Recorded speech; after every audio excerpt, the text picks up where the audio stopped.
လူတွေကိုတဲ့ his nature her nature ဆိုပြီးတော့လက်ခံပေးရတာကြာလာရင် passive ဖြစ်လုံးတဲ့သူဖြစ်မလာနိုင်ဘူးလားဒီချက်ရှင်knowledge ကို balance ဖြစ်နဲ့သုံးရင်ဖြစ်မလာနိုင်အဲ့ his nature her nature လို့သဘောထားစေချင်တာကသူများဘာပြောပြောလက်ခံပေးပါဆိုတဲ့ပုံစံနဲ့သဘောထားခိုင်းတာမဟုတ်လူတွေကိုတိတ်ပြီးတော့မပြုတ်ပြင်ချင်တယ်လို့ပြောချင်တာ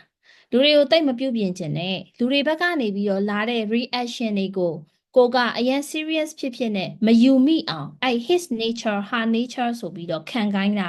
အဲ့လိုမျိုး his nature her nature လို့တွေးတဲ့အတွေးတစ်ခုတည်းသူများကဘာပြောပြောသူများကဘာလုပ်လက်ခံပေးလိုက်တာမျိုးကောင်းကောင်းမကောင်းကောင်း accept လုပ်လိုက်တာမျိုးနဲ့လုံးဝမသက်ဆိုင်လုံးဝမသက်ဆိုင်အဲ့ဒါလေးဖြည့်တွေးဖို့လိုတယ်အဲ့တော့အမဆိုရင်အမပြောရလေ